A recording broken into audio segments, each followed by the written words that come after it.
દિવાસા પર્વે ધરમપુરમાં આદિવાસી સમાજની નાળિયેર ટપ્પા રમતની પરંપરા આજ પર્યંત જીવંત। આદિવાસી ભેરો વરસાદી વાતાવરણમાં રોપણી કર્યાનો આનંદ મનાવવા ટપ્પા રમત રમી જીવનમાં નવા રંગો ભરે છે હોવાનું જણાવતા ડોક્ટર હેમંત પટેલ ગામડામાં ઢીંગલા ઢીંગલીને શણગારી આદિવાસી વાદ્યો સાથે લગ્નના ગીત ગાતા નદીમાં તરતા મૂકવાની પણ પરંપરા હજુ સુધી જીવંત। દિવાસો શરૂ થતાં જ હિન્દુ ધર્મના તહેવારોની શરૂઆત થઈ જાય છે। દિવાસાથી દિવાળી અને દેવ દિવાળી સુધી અનેક તહેવારોમાં વિવિધ સમાજની અનેક ભાતીગળ સંસ્કૃતિ અને પરંપરા જોવા મળે છે। ત્યારે વલસાડ જિલ્લો આદિવાસી જિલ્લા તરીકે જાણીતો છે। આદિવાસી સમાજ ભલે આજે આધુનિક યુગમાં જીવતો હોય પરંતુ પોતાની સંસ્કૃતિ અને પરંપરાને આજે પણ વળગી રહ્યો છે। ખેતરોમાં રોપણી કર્યા બાદ આનંદ ઉજવવા માટે આદિવાસી સમાજના લોકો દિવાસા પર્વની ઉમંગભેર ઉજવણી કરે છે। બહુધા વસ્તી ધરાવતા ધરમપુર તાલુકા આદિવાસી સમાજ પોતાની પ્રાચીન સંસ્કૃતિની ઝાંખી કરાવતો નાળિયેર ટપ્પાનો રમતોત્સવ આ દિવસે રમે છે, જે આજના સમયમાં લોકો માટે આકર્ષણનું કેન્દ્ર છે। ધરમપુરમાં દિવાસાના દિવસે ખેલાતા ટપ્પા રમતોત્સવને ટપ્પા યુદ્ધ તરીકે પણ ઓળખવામાં આવે છે। આજે દિવાસાની ઉજવણી કરવા માટે ધરમપુરના સમડી ચોક ખાતે આદિવાસી સમાજના યુવાનો અને વડીલો મોટી સંખ્યામાં ઉમટ્યા હતા।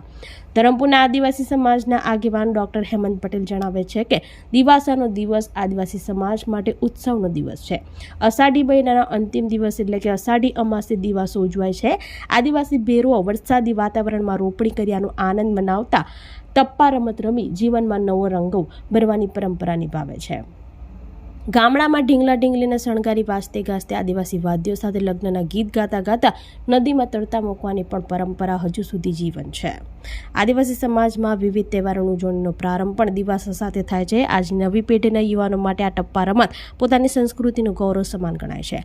આ રમતમાં બે લોકો ભાગ લે છે, જેમાં એક વ્યક્તિ પોતાનું નારિયેળ હાથમાં પકડી રાખે છે અને બીજો વ્યક્તિ પોતાના નારિયેળ વડે સામેવાળાના નારિયેળ ઉપર ટપ્પો મારે છે। જેનું નારિયેળ ફૂટી જાય તે સ્પર્ધક હારી જાય છે અને તેનું નારિયેળ વિજેતાને આપી દે છે। આ સમયે અન્ય લોકો બંને પક્ષને જીતાડવા માટે ઉત્સાહ વધારે છે કે અષાઢ સુધીમાં અષાઢના અમાસ સુધીમાં દિવાસાના દિવસ સુધીમાં જેટલા પણ આદિવાસી સમાજના તમામ ખેડૂતો, એમાં કોઈ પણ સમાજ હોય, ધોળિયા સમાજ, કુકડા સમાજ, વારલી સમાજ, હળપતિ કે નાયકા સમાજ, તમામની ખેતીના અનાજની રોપણીની પ્રક્રિયા પૂર્ણ થાય છે અને પૂરી થવાના હેતુથી આનંદ અને ઉત્સવ મનાવે છે।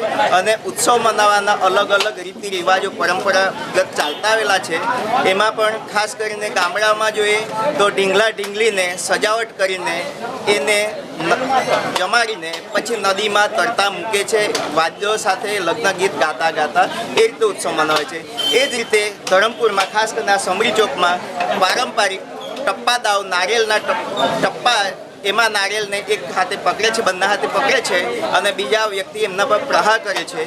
જેમનું નારિયેળ તૂટે છે એ સામેવાળા વ્યક્તિને આપે છે વિજેતા સ્વરૂપે અને એ રીતે ઉત્સવ મનાવવામાં આવે છે, જે પરંપરાગત ચાલતો આવેલો ઉત્સવ છે।